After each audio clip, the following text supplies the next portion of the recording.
Hey, what is up, everybody? This is Steve Breach coming to you here today as I am driving home from the local Costco. Got a pretty good little haul. Hopefully it'll be the only trip I have to make over there this week. Hopefully as soon as I get home and I'm unpacking, I don't remember, oh yeah, I wanted to buy this, that, and the other. There were no eggs, but I think that is kind of like the toilet paper of 2020. The eggs, grocery stores have them one day, don't have them the next. It is what it is. You just gotta get them when you can. But unfortunately, it's like the hottest thing going for my kids for when they get home from school is what they want to make. So it is what it is. As we continue on with Royal Rumble coverage, talking about this, that, and the other.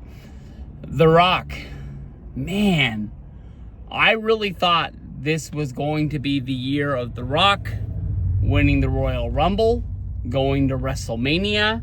I thought that we were going to, restart the story. I guess is is what I thought they could have done it. But of course, The Rock seems like he doesn't have time for WWE at WrestleMania, whether if it means, he's making a movie. Some people say that he's going to be doing things with Moana, where they're going to be redoing the live action reshoots around that time. And because Disney is going to have him, under insurance, that there is no shot in hell that The Rock is going to be able to get into the ring. We all saw Red One, the one that came out, that was a Christmas movie. I saw it on Amazon Prime. I know nobody went and saw it in the theaters, but they were really, shooting fireworks off in the sky about, how many people watched it on Amazon Prime its first week that it was up. I'll tell you this much. I was getting mad when I was watching that movie. Of course, this is the one where he is the FBI, I guess you could say, or the CIA Secret Service for Santa Claus. Santa Claus ends up getting kidnapped, and he's got to go find Santa Claus, save him, and bring him back. I was just getting mad. Like, this is why Cody had to lose at WrestleMania 39. This is why we didn't get Rock versus Roman. And of course, I think one of the reasons why Cody lost was because they wanted to keep the belts on Roman to be able to do Rock versus Roman the next year. But of course, no decisions got made. And then they have, Cody go out there and win the Rumble for only like a month later. The Rock to come back to WWE, show up on SmackDown, say that he wants to sit at the head of the table, and he just wants to cut in line and have a match with Roman at WrestleMania. He just thinks that Cody is just going to be okay with this decision. If The Rock wanted to have the match with Roman, why didn't they just have The Rock win the Rumble? I know the last year we beat this into the ground 1,000 ways from Sunday, and in the end, Triple H had it make sense.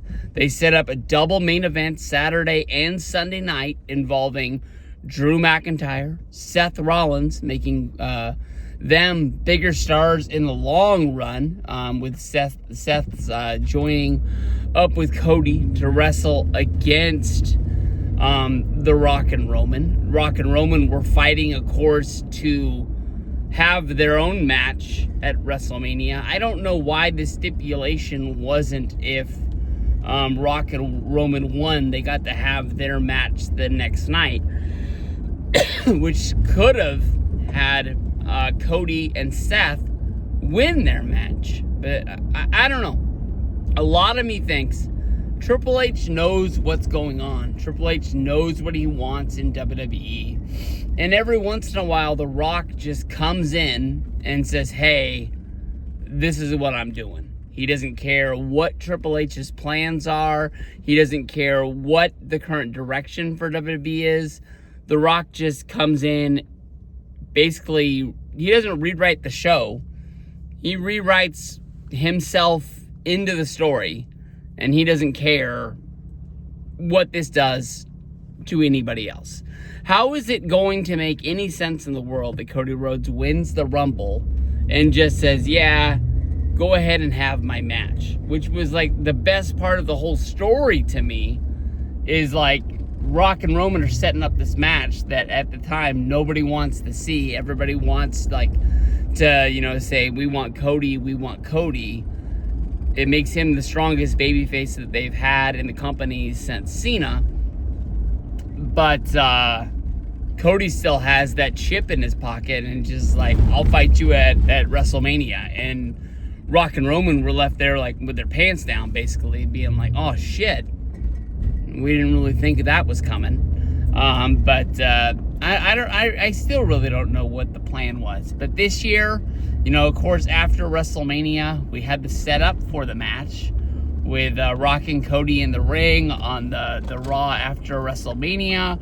Of course, they were sharing belts back and forth. They were shaking hands.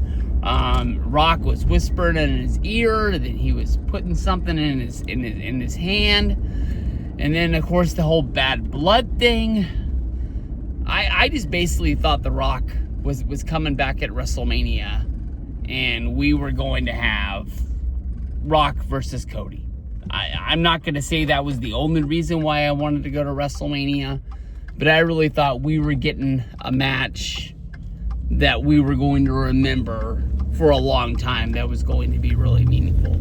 If they do, Cody versus Cena, Cody versus Drew McIntyre, Cody versus Seth Rollins, Cody versus CM Punk, they do any of the above, it's going to be a WrestleMania main event that, I'm glad that I'm at, and, spent my money to go out of my way to go see. But, I don't know. I just really wanted to see it. Now, of course, everything changes. I had Rock as my winner of the Rumble up until the Raw Netflix special. Rock comes out.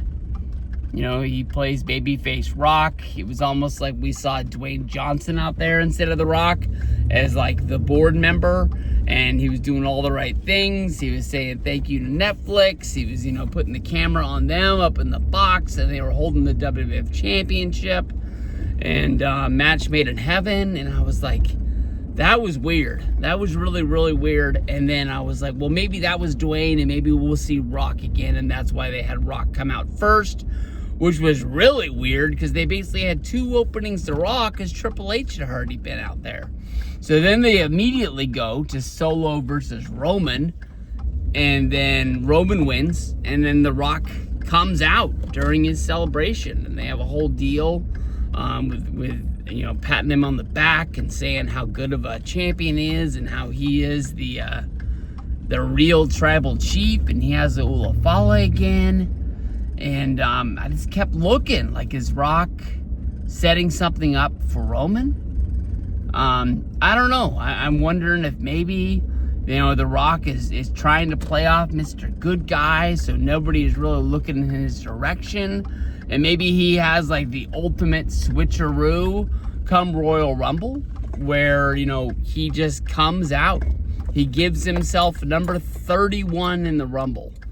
And, that's when, he comes down there and he wins it. And he doesn't have to spend time in there. Even he's in there less time than number 30 is, because he doesn't come right out at the 90-second mark. He waits 5 minutes, and all of a sudden, it's almost like World War III, where the 90 guys started in the ring. They ended up being 89.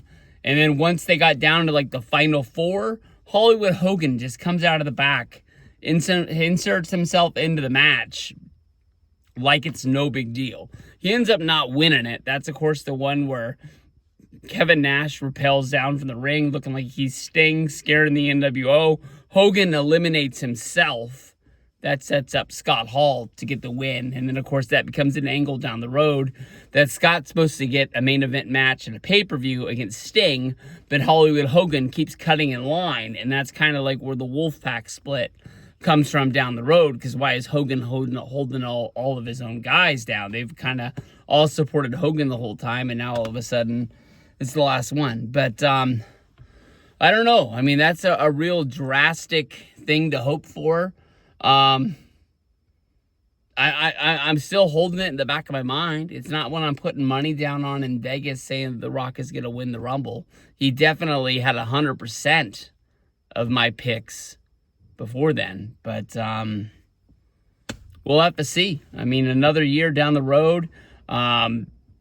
Rock's a smart dude. Rock's always in shape. It's a question if he can get into ring shape, which is a lot different than just getting big and bulky in the gym. We see that with a lot of guys that come into the company like Ryback and things like that. He's got to be working on the treadmill. He's got to have a ring set up wherever he is living or wherever he's working at the time. In the past, he had like Brian Myers, Curtis Axel come to him, and they trained throughout the day, so that way they knew that he'd be able to put on, a good 30 to 45 minute match come WrestleMania. And I don't know, man. I really thought this was going to be the year, but it doesn't look like it's happening this year.